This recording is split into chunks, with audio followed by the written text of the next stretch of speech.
Hello and welcome to another episode of Staying Power, the show that is all about building a better life. And who doesn't want a better life? Everybody wants a better life. And so we're here to talk about it. And we actually believe and live out that it can be done. And we hope that what we talk about today and every week for an hour will resonate with you and you can apply it in your own life. And we're so happy to have you here today. And if you are listening to this as a podcast, remember, you can get it wherever you get your podcasts. And there are more than 100 episodes for you to catch up on. So, hop to it. And you can also see us on our YouTube channel, Staying Power Show. And also, I got to raise my mic up apparently. Thank you, Nathan. Where did I leave off? Oh, yes. We have a YouTube channel and you can reach out to us via email at stayingpowershow@gmail.com. You can also listen to us live on 1150 AM KKNW every single week on Wednesdays when new episodes drop. And we hope that you'll reach out to us.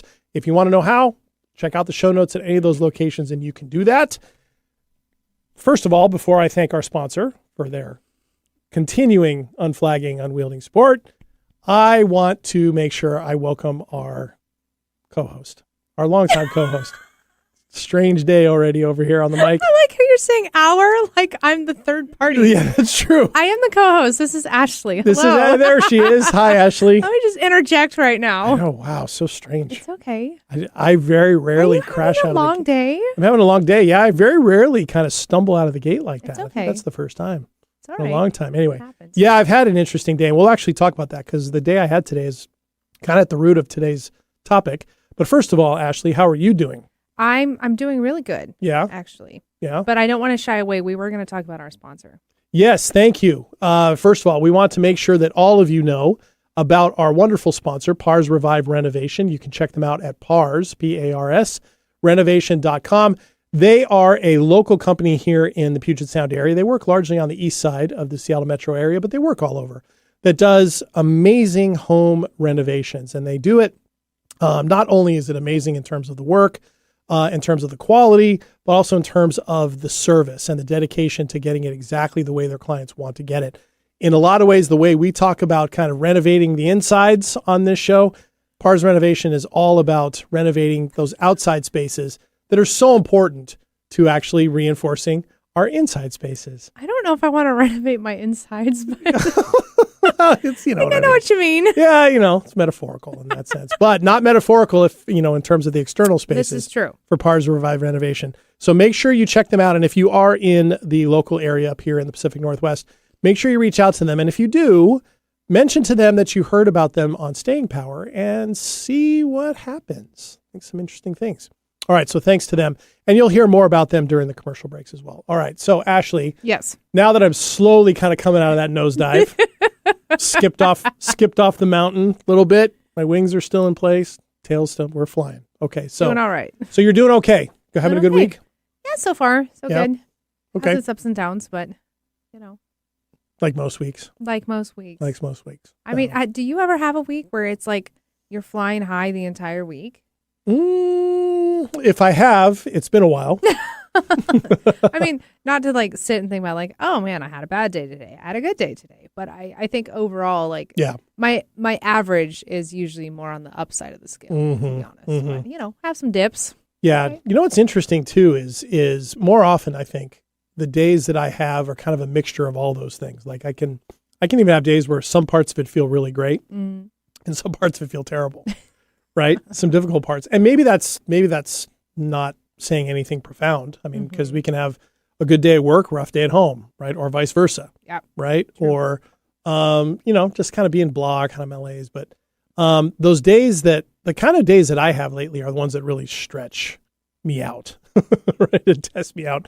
And by that, I mean, in terms of my physical fatigue, my emotional fatigue, I have a lot of those. Is that something you want to talk about? I feel like there's something there. Well, it does kind of dovetail nicely into what we were going to talk about today. I am in the middle of this season of life where I've talked about it on the show before, and Ashley knowing me as well as you do, knows I've had a lot of change in my life relatively recently, right? Moved to a new place after being one place for a really long time, started a whole brand new career job, right? On my day job. And a lot of stuff with that, right? And new opportunities, new challenges, adjustments I have to make everywhere. And today I had one of those days, like I was just describing, where it felt so challenging on so many levels. And yet at the same time, by the end of it, it felt really good. Oh, okay. Yeah, it felt good by the end. So what I thought we would talk about today are learning curves. Okay. Okay. So, because that's what's going on with me, particularly at work. It's a learning curve. I'm doing new stuff in a new industry with its own set of new rules and new language, new expectations, and new habits and new practices that I haven't done before or haven't done in a long time. Right. And today I had a day where all of that became so highlighted so quickly because I had a conversation with my new boss that was great. And I want to make sure that that is really clear. It was great. And you know my boss. I know her. She's a fantastic person. She is. She's fantastic. And she also knows exactly what she's doing and what it takes to be successful in that job. And she likes to, and she wants to prepare the people who work with her to be able to do the same thing to as much as they can, to the best of their ability. So what that means is on the daily for me, a lot of really direct feedback, direction, a lot of good humor, a lot of fun, still laughing and things like that. But man, am I getting tested. And today it was unbelievable. Without going into detail, I got to work and she immediately had to chat with me. Uh-oh. Yeah. She's like prowling by the door. No, she wasn't. She just wasn't. There was a note, but a note? Not a note Come to my office. but no, a note when I logged in. It's like, hey, I got some stuff we need to go over. Come see me when you get in. And I'm sure all of you listening, if you've ever gotten, started your day like that, it's not the best way to start a day. Usually not. Because you're wondering, okay, what did I screw up on? And I came in to work today, I should say, knowing that I had some things I needed to catch up on, right? And it'd been a weird couple days in terms of stuff kind of catching me off guard, new stuff coming in. There's a lot of that in my new job where a lot of things are just landing when they land, right? And my history in employment has been, first of all, being kind of a master of my own domain and the master of what order I do things in. Like your schedule, you mean? My schedule, what my tasks are, in what order I want to do them. Stuff doesn't come in from the outside, just unexpectedly or all the time. So I haven't really had to do that all that often. And I've worked in positions where I've been the big picture guy, right? This job, I'm having to learn a lot of detail and making sure a lot of details are covered. And I can do it and I'm getting better at it. But there are some days that are better than others, right? With that. And so today the day started out that way. And it wasn't bad. Wasn't bad at all, but it was something where, my boss was like, okay, here's how we need to do this to make sure these things get done and make sure, all that. So what can you do you think to shift that so you can, get this stuff done faster or more? I don't remember what it was. I had some ideas and so I shared them. She said, okay, that's good. Let's do that. But the crazy thing is I have this side of me that hates having a learning curve. I hate it. And I don't know if any of you out there watching or listening can relate to this. I'm sure some of you can. It's easy to say when you're new at something, you got to let yourself be new. And you've said the same thing to me, like, JD, you're going to be new at it. Be new at it, right? There's certain things you'll be okay with and it'll take on naturally. Other things you're going to suck at first. Right? Yeah. I think that's exactly what you said. And sounds about right. It sounds about right. And so there is that, but I still have emotion in the moment when that's going on, right? When I'm realizing, okay, I have some things to clean up or I'm not doing something as well as I would like. I have this period of time where that younger perfectionist / always have the right answer, failure is not an option, kind of comes in. And it can knock my feet out from under me a little bit emotionally where I'm like, because I don't want to do that. And in the case of this person, my boss, I really respect her and admire her and I love working for her. And I want to be successful for the sake of her business, right? All that. And so immediately the stories kind of come in. So the learning curves can be tough in those moments, even though I know, like even in those moments, I know, okay, this is what's happening. Don't worry about it. She's telling you it's not a huge deal, just cleaned up. And I think I reduced down the stuff I really was behind on. I reduced it down by a ton by the end of the day. Nice. because I applied some of the ideas she had, and then I felt like having that conversation with her helped clear things up a little bit more, where I felt a little bit looser, right, to be able to go in and ask questions, and it worked out. So by the end of the day, I'm like, oh, okay, I can do this. Yeah. I can do that. And yet I walk out still feeling good, but I've had the effect of that feeling all day long, and I'm just exhausted. Sure. Well, that makes sense because you had, assumingly you had a good start to the day. You're driving to work. You're like, I'm going to go in there and knock out all this stuff that I had pending, and you've already got it laid out in your mind. And then to have that little caveat of like, hey, we need to talk, and you're like, great. And then you get through that, and then, you never really get to process what that actually felt like when you left that meeting and got back to your desk. Because I'm sure it's a mixed bag of emotions of like, in your mind, you're like, I know I need to do that because that was my intention already. So good to know that my boss and I are on the same page about it, but like, I know I need to do these things. And not only do I need to catch up on those things, but still handle everything that's going to come at me in the day. And you may or may not know what all of that entails. Right. And then to beat yourself up a bit of like, I don't want to have these conversations because I want to have it squared away and I want to know it already. And then also trying to give yourself grace of like, well, I am still new and I am still learning. That is a lot. And if you had to like park that and like, I will get to that later, kind of have to compartmentalize that stuff. And then as you're driving away from work is when those little compartments tend to come back up. Like, it's my turn. I want attention now. Right. I don't get stowed forever. Right. That can be a lot. That's a huge crash. I appreciate that. Yeah, that's a really good point. I hadn't viewed it quite that way, but you're right. Because you kind of have to get back to it, right? You have to do that. And it's so funny because even in a moment like today, I had moments where I felt like I was kind of watching myself from the outside, going, okay, you're just, this is the grind, right? You just kind of get back into it.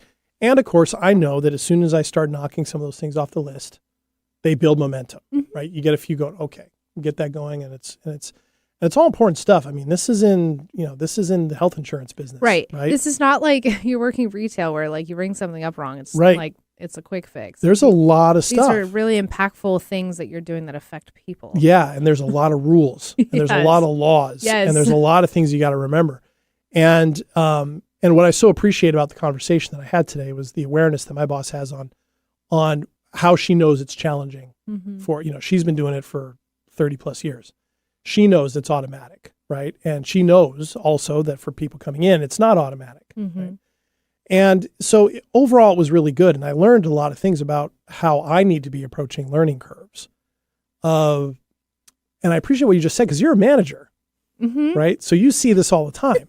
Yes. So, and you see it with multiple people, and it's probably a little different in how you approach each one. Is that difficult? Like when you know certain things have to get done, is that difficult for you to watch 7, 8, 9 different people who do things differently, to track all that and know how best to help them, when to really say, okay, that isn't going to work, to battle when do I smash them?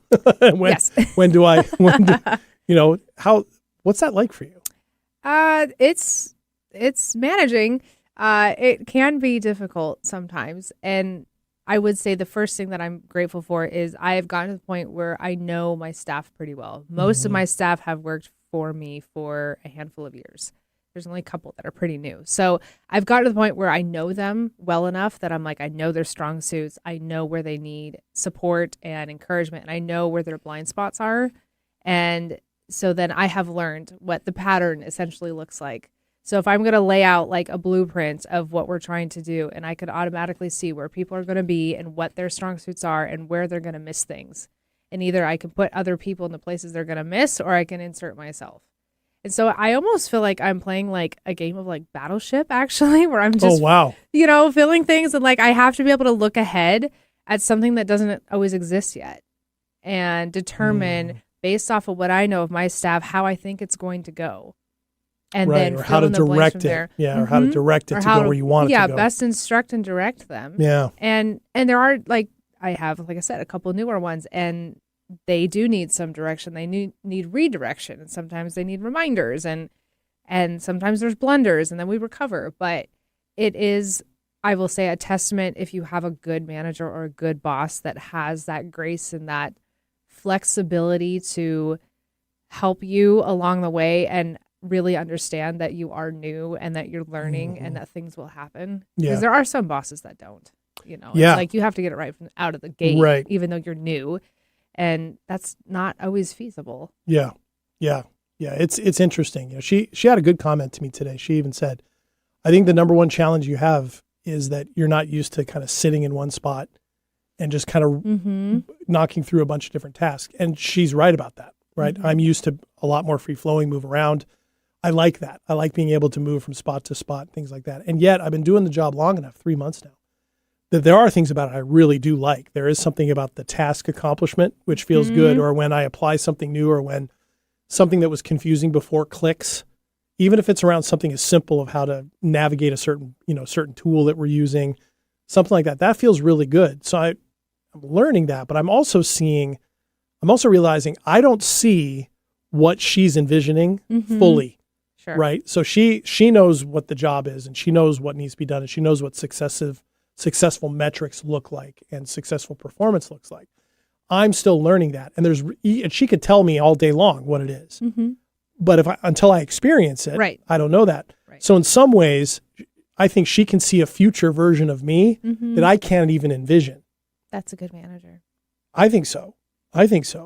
And, and there was something really cool about how she handled it too, because she could see that I was being hard on myself about it, and she was great in the moment, and the rest of the day, she knew exactly what to do. She injected humor into the day, right? She injected, and I won't go into the specifics of that humor, but she's got a very specific, particular sense of humor. It's one that works well with you. It works well. Yeah, it works well, and it works well with lots of people, but it definitely works well with me. And it in some ways, it reminds me of what my big sister and I are like, right, with that. And that's familiar, and that's something that I appreciate. But I also noticed she doesn't necessarily do that with everybody. Because she knows her stuff. The learning curve, right? Learning curve. Okay. So I think there's some interesting perspectives we can get into, because I haven't even asked you about anything that you have a learning curve True. for that. True. So let's go ahead and take our first break here on Staying Power. When we come back, before we jump back into this conversation, we'll have our weekly segment, of course, which this week is 2 Minutes of Triumph. So you want to stick around for that.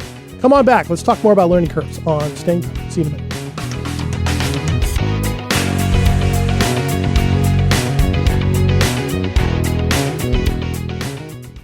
On Staying Power, we talk a lot about building a better life. And a big part of that is the space you live in every day. That's why we're excited to partner with Pars Revive Renovation, helping homeowners across the East Side and Puget Sound create spaces that truly reflect who they are. Whether it's a kitchen, bathroom, or full home renovation, Pars Revive focuses on thoughtful design, quality craftsmanship, and your unique vision. Because just like personal growth, your home should evolve with you. To learn more, visit parsrenovation.com. That's PARS renovation.com and start building a space that supports the life you want to live. Most people wait until their relationships fall apart before they look for answers. But what if you could learn from the experts before the damage is done? On the Glenn Gilbert Connection, I sit down with psychologists, coaches, and real people who've lived through the fire, so you don't have to. If you're ready to lead with clarity, love with intention, and build something that lasts, tune in every 2 weeks on Sundays from noon to 1 p.m. for the Glenn Gilbert Connection, where grown folks come to grow. Find out the latest about your favorite shows on Alternative Talk 1150. Check out 1150kknw.com. Welcome back to Staying Power. JD here with Ashley. Hello. And we are talking about learning curves, the specific context about what my day was like at work and what's going on there. But we'll broaden out the conversation, talk a little bit more, because at some point I got to get Ashley talking more. Can't always be about you. Can't always be about me. That's right. I started this show, but it doesn't just belong to me. I know, it's all right. I have my place. Yeah, you've got great stories, I know, coming up. But before we get back to that, every week, Ashley and I take a couple of minutes and we talk about something that happened in our week. Sometimes it's a triumph, sometimes it's a terror. And we talk a little bit about what we learned from it, and all in the name really of connecting, showing vulnerability and growth, which is really at the core of creating a better life. So this week, here we go. 2 minutes of triumph.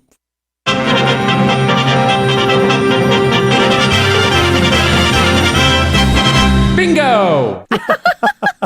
Nice. Bingo. That That actually sounds like Nathan. I know. Yes, Nathan, it does. I feel like is that you, Nathan? That. Okay, Nathan is nodding back there. So, that's so funny. I don't know, Nice Nathan. job. Be ready. By the end of the show, I may want you to say bingo on the air so people can hear about it. All right, he's giving us Nice the thumbs job. up. Okay, Ashley, what do you got for a triumph Okay, this well, coincidentally enough that we're talking about staff, I was going to give, in a way, a shout out to all of my staff that work for me and the team that I have. And there's just been, over the last couple of weeks, I've had a few things that have kind of happened in life that came out of left field that I wasn't expecting. And I had a couple of really rough days. And there's been times where like my assistant was gone, so it was only me and handling a lot of things. And my staff have really shown up in ways that I didn't really expect. I don't expect them to ever really go like above and beyond like what their job is, right? As long as they do their job well, I'm very pleased, very happy. Things run like a well-oiled machine.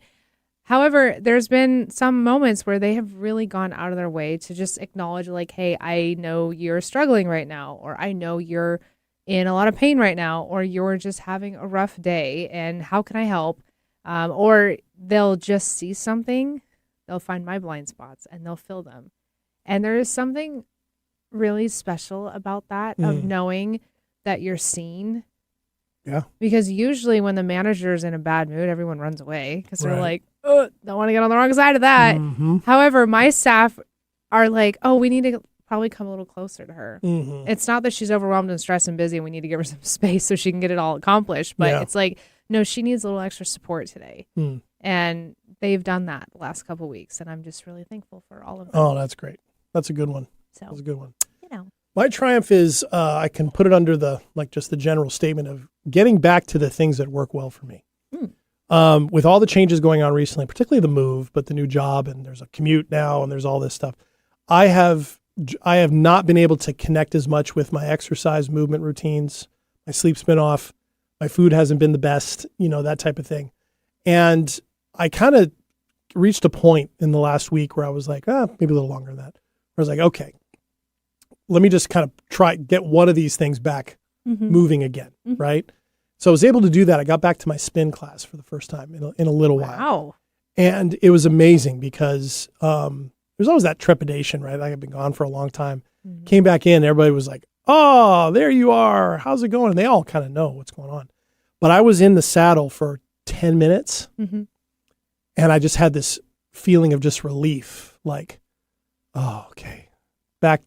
This is good. This is really good for me. This feels really good. Oh, it feels so good to be back. Why did I ever let this slide? This kind of thing.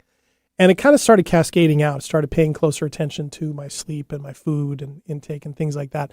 And so I feel like I'm kind of coming out of that adjustment period there where I'm starting to put back together the pieces that I know always benefit me, right, in this new context.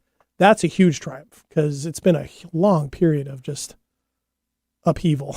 I was gonna say, like, everyone who's been following for the past 100 some odd episodes have heard like the Candyland board of your occupational life and your personal life and like all the things you've been going through. So, but that's really interesting. Actually, I think there's something there about, you say like your spin class, you got back into your spin class after a period of time away and how it felt. And I know you to know that your spin class has been like a foundation for you, no matter what was going on in life and no matter how busy you were or what things you had, responsibilities and whatnot, you always did your spin class. And I think it's a testament, and it's a physical activity, so there's obviously health benefits there, but to just say that you have kept that habit, a healthy habit, very, very consistently, it's like it kind of kept you sane in the insane moments. And I think that's like a good thing for other people to do. If you can, if you can find something that, whatever your spin is, whatever your spin is, or whatever that could look like, whether maybe it's just quiet time reading or something, it doesn't always have to be a physical activity, but something good, or going out for a walk or whatever. And if you can stick with that, it will become so grounding. And like when you get submerged in so many other things, it's like it keeps you present. It does. It does. Keeps you anchored. It does. And I think I went through a period of time shortly before I went back where I was being hard on myself because it once was non-negotiable. I remember that. And with everything that came around, I suddenly, somewhere along the line, without recognizing that I did it, let it be negotiable. Mm-hmm. Some of it was out of necessity. Some days I just simply couldn't get there. You know, other times it was like, okay, I chose to do something else. Mm-hmm. It was never something fun. It was always something like, I got to move this, or I got to go take care of this thing. And I felt I was being hard on myself a little bit about it. So finally I reached a point, it's like, look, I can be hard on myself about it, or I can just get back to it. And chances are I'll stop being hard on myself about it after I get back to it. And that's what's happened. So yeah, it was good. So that was my triumph, kind of putting those things back in order. So cool. So I appreciate what you said, though. So I appreciate that. All right. So that was more learning curve, wasn't it? Didn't even mean for it to be.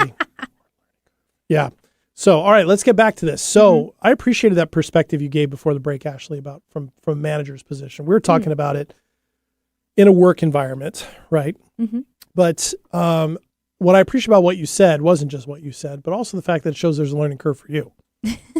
Yes, and yours has to be changing all the time, because when you have, and people on this listening to the show have heard before, when you've had people leave and you're like, oh, man, you have to deal with them leaving, but then you got to think about, you know, who's the new person, and doing all that. And you kind of go through all that kind of stuff. And, you know, exactly. It's a thing.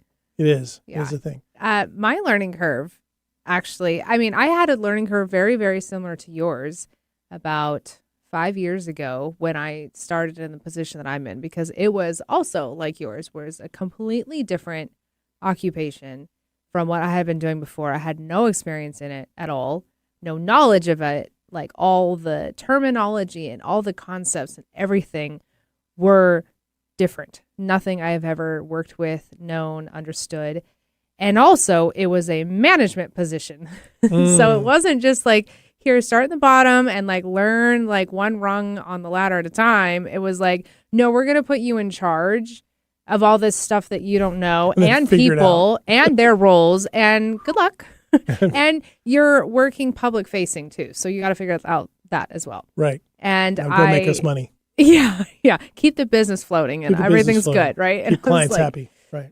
Oh, it was, it's a testament to the owner to have so much trust in my natural abilities. He's probably like, she's a quick learner. It'll be fine. And your ability to grow into it. Yeah. But I had a huge learning curve there too. Yeah. How long did, I mean, I realize it's probably hard to look back on, you know, and go, how long was that? You'd have to kind of guess it, right? Where I felt like that? Where you felt that way? A year. Only, and I mean, I would say probably roughly like 8 or 9 months. But I say a year because in like our industries, I work in medical, and things look different at different parts of the year. And especially when you're looking on the business side of that, then there's business stuff that changes throughout the year, of like doing taxes and credentialing and registrations for things and managing all that too. And so it took about a year to see it in all 4 seasons and to really learn all those concepts and whatnot. But I would say from learning everything enough where I'm like, okay, I feel like I can sit down and be fully confident what I'm doing. For my role, probably 6 months, but learning everybody else's role and learning all the other idiosyncrasies of their stuff, so then I could help manage better, at least a year. Yeah. At least. Because sometimes I would have staff members fighting, and then they would come to me and tell me what's going on.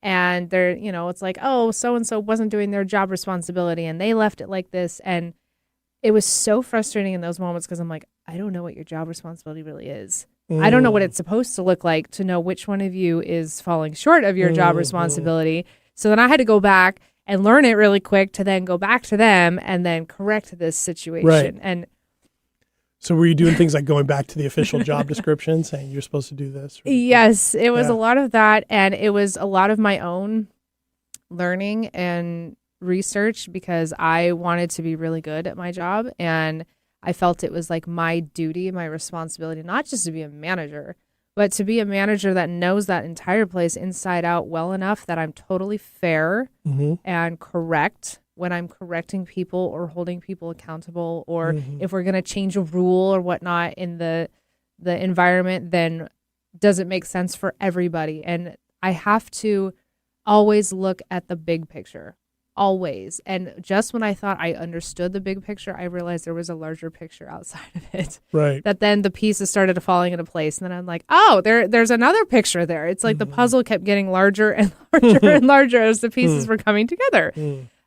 So it was a curve. So how well did you do with like all that happening and all the anxiety comes with it? Was it something that followed you home for a while? Was it something that you were able to learn to compartmentalize in the sense of, I'll leave the frustrations for today here, even though I think we don't do that as cleanly as we'd like. Did you find a balance there, or kind of a cadence for it, or a way to package that?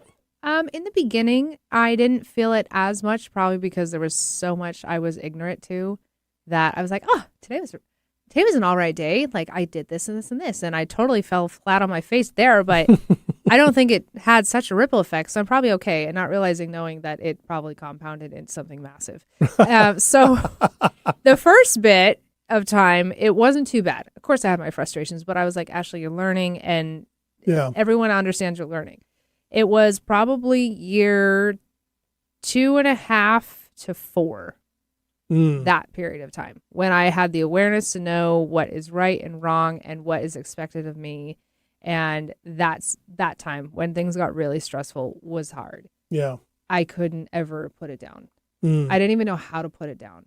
And I don't know when I decided along the way that my job and my responsibilities there were going to become all consuming of my life, but they did. Yeah. And I think you were along for the ride. I think I just really wanted to do a good job. And the person that owned the business is somebody similar to yours, like I've known for a long time. I wanted to honor their belief in me, and I wanted to make sure that I was growing the business and all these things. And it was really, really difficult. It is. And, and as difficult as it can be, and, when you are working for somebody you already know, and you respect and you want to do well for them and you believe in them, you admire them, it can add its own pressure. I'd rather have that pressure than working for somebody I don't know. And, that type, I would rather have that. Well, there is a bit of a cushion there where like you and I have both known our owners for a long time. And so like there was parts of me that I'm like, okay, this is probably really important, but I know this won't be as important, and they're not giving me direction either way, but I bet you it's better I focus on this. Or if I mess up, they're not going to bite my head off. They're going to be understanding. Yep. You know? Yep. And I think those moments, like even the moments that are difficult, like today's conversation wasn't difficult in the sense of I wasn't willing to have the conversation or I wasn't open to what was being said, and neither was she. What's hard about it is that, the stuff it can kind of churn up and spin up. And it reminded me a little bit, someone asked me when I was bringing this up, like, when was the last time you felt this way? Like where you had a big learning curve and then you got through it. And I started laughing because it wasn't all that long ago, right? Listeners of this show know about a year or so ago, almost a year exactly, I decided I needed a side hustle. And some friends of mine own a pub, and I approached them and said, hey, you looking for anything? And to be fair to them and to be honest, they didn't need help at the time, but they did me a solid knowing I needed to do some work. And as they told me, said, we think you would do a good job at this. You'd be trustworthy. You just have to learn it. When I first started that, it was tough, like trying to remember all these different things. And I don't think about that anymore. And so when this person asked me this, like, when was the last time you felt that? I had to look back. I was like, when did I stop feeling like that was all brand new? And it took me a long time to really figure out when it was. It was wasn't probably until about 4 or 5 months ago where I was super comfortable. And then all it takes is if you work in a sports pub, all it takes is working Super Bowl Sunday and surviving it and being successful in it for you to go, okay, if I can survive that, I can survive anything. Because that was wild. Plus, it wasn't just Super Bowl Sunday. It was Super Bowl Sunday in the city of the team that won it. Yeah. So it was, which was great, by the way. It was fantastic. Probably made it a little bit easier. Right. But the nice thing about that was brand new too, right? New to that industry, all that. And now, and I'm still doing it on occasion, right? I still do it on the weekends. And I enjoy it, right? I've got to that point where I enjoy it. I feel confident in it. I know how to do that. I know my coworkers. I know where their strengths are. I know how to best to help them. and I know best how to protect and take care of my friend's restaurant. Mm-hmm. I know enough time I'll feel the same way about my current job. Mm-hmm. I do know that. And I even told my boss today, I said, I'm not worried about the short term or the long term. Mm-hmm. The short term though, it's just short today at term least is was just kicking gnarly. my tail left and right today. So yeah, a little bit. So you know how exciting it's going to be when it gets further into the year, because we're like in June now, and it's going to be like 6-7 months from now, and you can go back and re-listen to this one and be like, that'll be fun. I remember where I was at. That'll be fun. That'll be fun. And there are things about it I really do like. It's people ask, do you get excited about health insurance? Not health insurance by itself. Mm-hmm. That's interesting, but it's interesting in the way like a car crash can be interesting. Like you're just trying to make sense of what happened, right? There's some of that. But what I do like is helping people navigate it, because everybody feels the same way about it. Everybody's intimidated by it. Everybody's frustrated by it. Everyone's worried about it. It's so important. It's such a cornerstone of everything that we're doing, that to become a person who people can trust, Mm-hmm. to help give them a good assessment, honesty about kind of maneuvering it, be good. I like that part. Cool. So we'll get there. Nice. I'll take you up on that. 7 months from now, I'll take a listen back. All right. All right, let's go ahead and take our second break here on Staying Power. When we come back, we'll talk about, from our experience, what are the things you can do with your learning curves to kind of, I don't know, if it feels like a hairpin, maybe to kind of straighten it out a little bit more. We'll be back here on Staying Power in just a minute. Hairpins? You know what a hairpin turn is? Come on, you know what a hairpin turn is. You were in race cars. You know what a hairpin turn is. A hairpin? Hairpin. Yes, that's what it's called.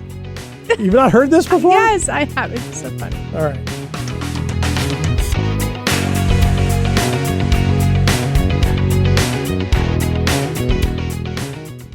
If you've been thinking about upgrading your home, this might be your sign. We're proud to be sponsored by Pars Revive Renovation, serving Bellevue, the East Side, and the greater Puget Sound. They specialize in turning everyday spaces into something functional, beautiful, and tailored to you. From kitchens and bathrooms to full renovations, they bring the same level of care and attention to detail that we talk about here on Staying Power. Because your environment matters. It shapes how you feel, think, and live. Check them out at parsrenovation.com. That's P-A-R-S renovation.com, and see what's possible for your home.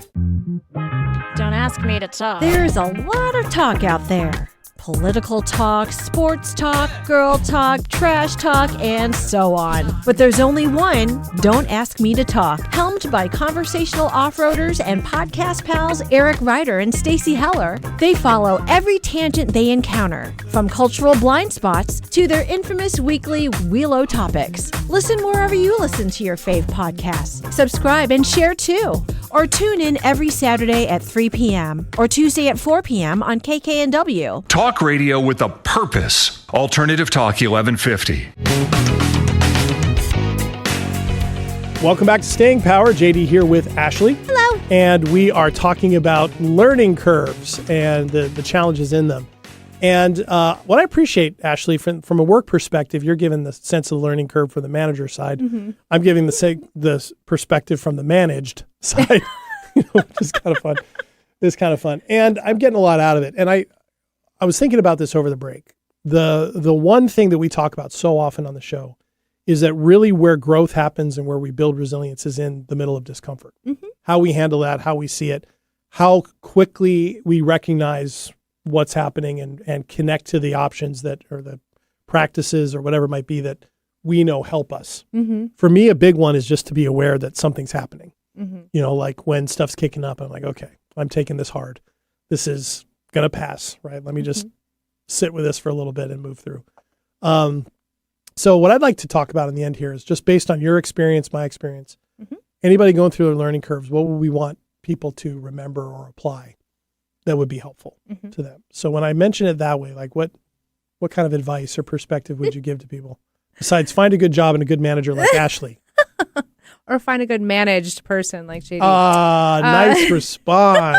I know. Okay. This may not really make sense to people, but I would say give your new job or your new thing the same, if you can, passionate, euphoric obsession that you have when you start a relationship. And I say this because in a relationship, you go into it, it's new. You have the learning curve of learning the person and all the things that make them who they are. And there's always going to be the awkwardness of like your first fight, your first argument. There's going to be something you do that you're like, oh my gosh, did that just totally end the relationship right there? And you're left in that lurch. Wait a minute. They like what? Right. Like, yes. And then you're like, are we okay with that?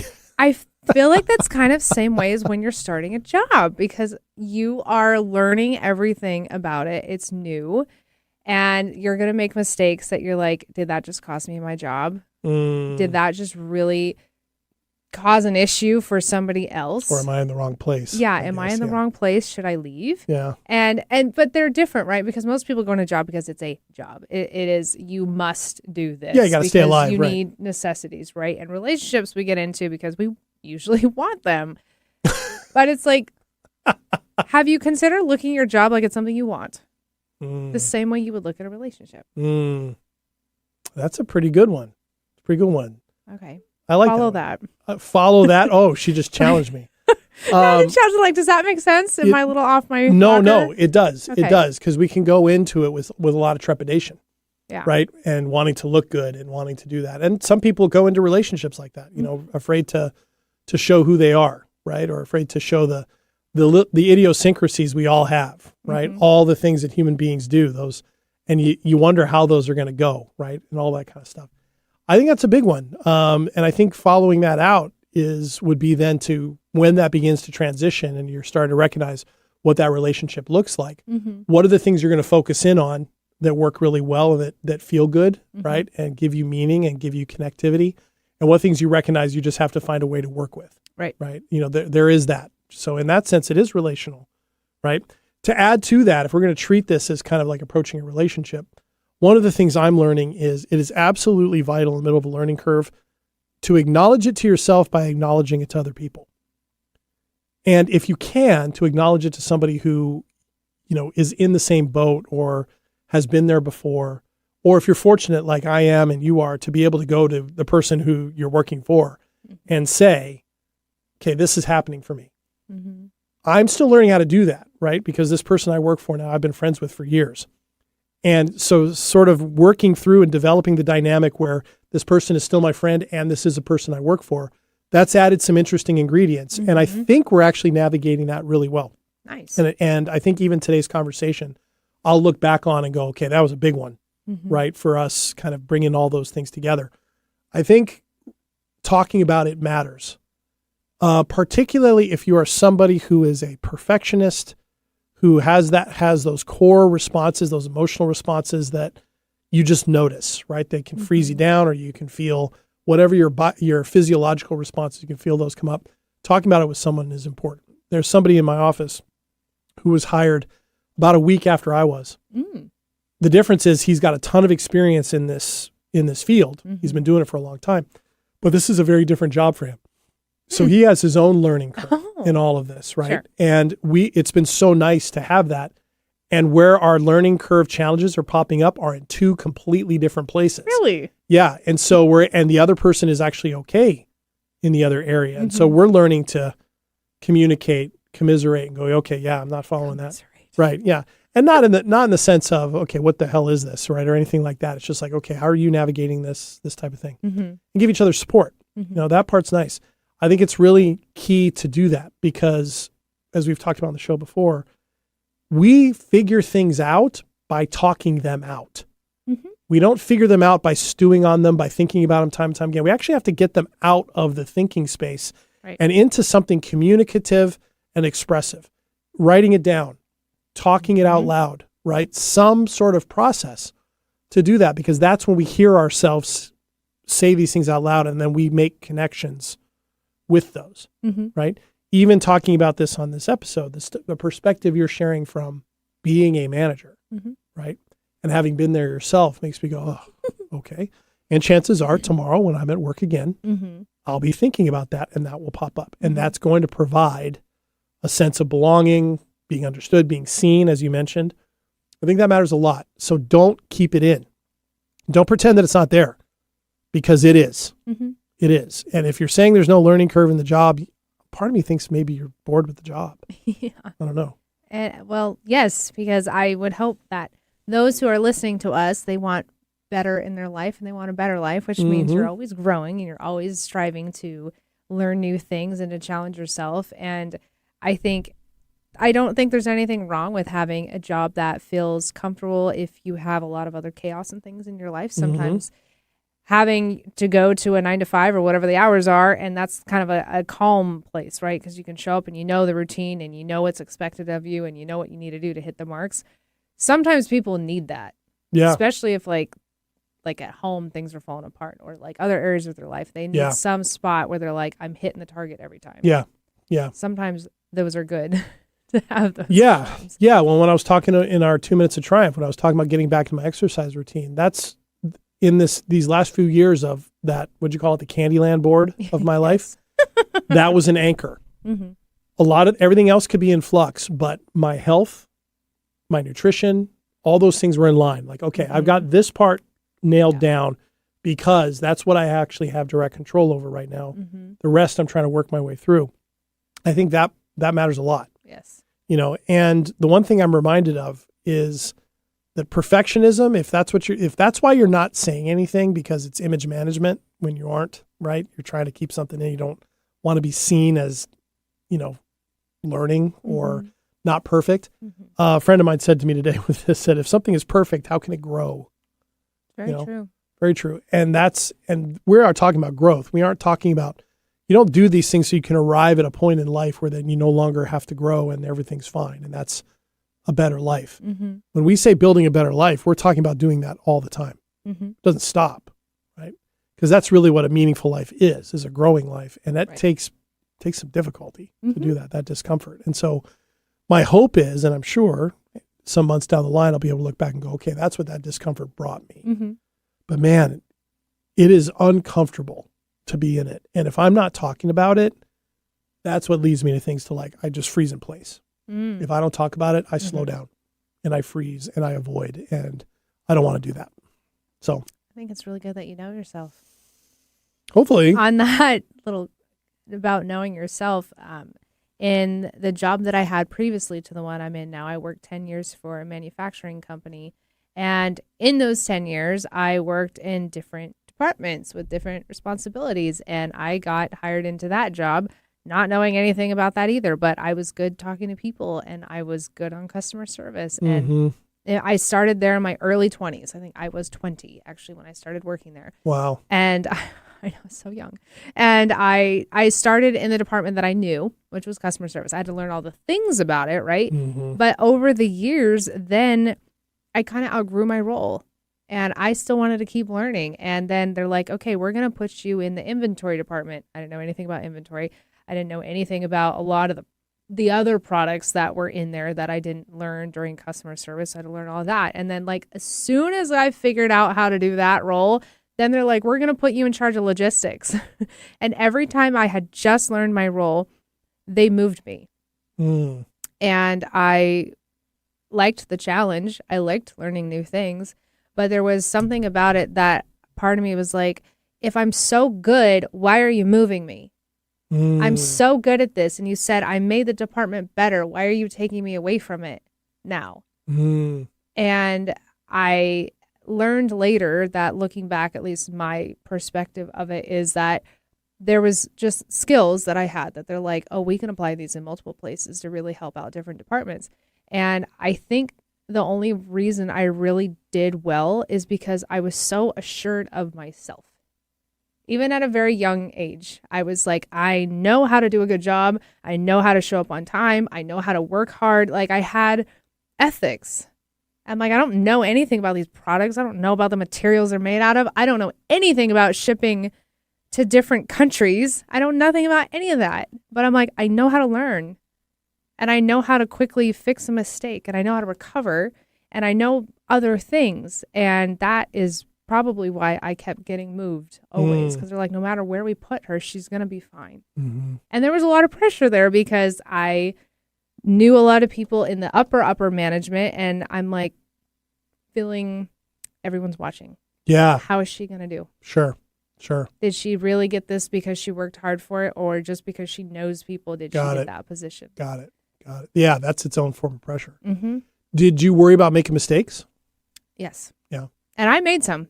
Mm-hmm. And I made some I don't even know if management knew I made. Thought it was a big say a prayer and cross my fingers and hope that this did not go wrong. But yeah. It's such a strange place to be, isn't it? When you're kind of learning that. But when you look back, I'm so proud of myself. Mm-hmm. So proud. Even when I look back over the last 5 years, I'm like, I knocked that out of the park. And I'm still learning in my role because it's like every 4 months there's something dropped on my plate that I've never done before that they're like, well, figure it out. Figure it out, right. And I'm learning how to embrace that with some grace and frustration. And so far, it's going great. That's good. So far. That's good. There are times where I wish I could bottle your self-confidence and like dab it, like pour it out like soy sauce on my teriyaki chicken, little coffee creamer. Yeah, just something like that. I love that. I think but what I like about it too is that it's not divorced from self-introspection. Mm-hmm. Right. I like that. It's something that for me, that when I remind myself that I can do these things, like I've done a lot of things, mm-hmm. right? And I've learned a lot of different things. Somebody called me the weirdest Renaissance man they've ever met in their life not too long ago, like with the skill set that I've got. Yeah. Right? So they're like, wow, you're like the weirdest Renaissance man I've ever met. There was a part of me that was like, okay, that's a weird comment. But then there was a part of me going, I like that. You're like, that's right. I do have a weird collection of tools in my toolkit, apparently, but I like that part. Okay, that's pretty good. I'm trying to think if there's any other piece for me that I would advise people. I do think there is something to be said behind that of not just worrying about your mistakes. Obviously, you want to try not to mitigate them and talk about them and move with caution and ask questions. And good managers tell you, ask questions. Mm-hmm. Even if it slows things down, ask questions. Right. I think taking them up on that and believe what they tell you. If they tell you, yes, go ahead and ask questions, even if it's busy, do it. Mm-hmm. Even if they look busy, do what they ask you to do and trust that they've brought you on for a certain reason. But I would pair that, that caution and that discernment with exactly what you just talked about. Hey, I've got an opportunity to develop these skill sets and learn how the natural skills I have or the skills I've had in other jobs apply here. How can I merge those two together? A friend of mine I was talking to about this new job not too long ago, she said to me, wow, it sounds like you could really fold your coaching into that somehow. And I was like, yeah, I guess I could. But how? Yeah. Right. And we didn't get to that point in the conversation when that came up. But I was thinking, well, of course it would, because that's part of who I am. Mm-hmm. So what does that look like? Right. I think it probably has something to do with my ability to talk to people.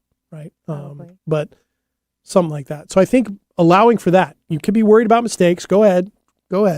But also pair with that, and this is advice for me too, pair with that a belief in your own skills and your own ability to learn. So, all right. Thanks for doing the learning curve conversation with me, Ashley. Oh, you're welcome. That was good.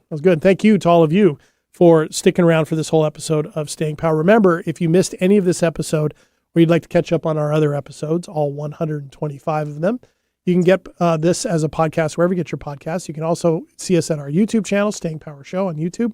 You can also find out more about us at our radio home, 1150 AM at KKNW in Seattle. And remember, look in all those locations you'll see in the show notes, the episode notes, all the ways you can communicate with Ashley and myself, our social media links, our email, stayingpowershow@gmail.com, and more is on the way. Thanks again to our wonderful sponsor, Pars Revive Renovation, for all the work they do and the support they show us and the quality work they do for all their clients. Check them out at parsrenovation.com. Tell them that you heard about them from us and see what happens. I think you won't be disappointed. We will be back next week. Thank you, Ashley. Mm-hmm. We'll be back next week with another episode, and we will see you soon. I'm JD. I'm Ashley. See you soon. Bingo! Oh, thanks, Nathan. That was awesome. Yeah, he meant to do that. Bingo. Bingo. You know what bingo is? Oh, my gosh. Is that the dog? It's a game. Yes. It's a game.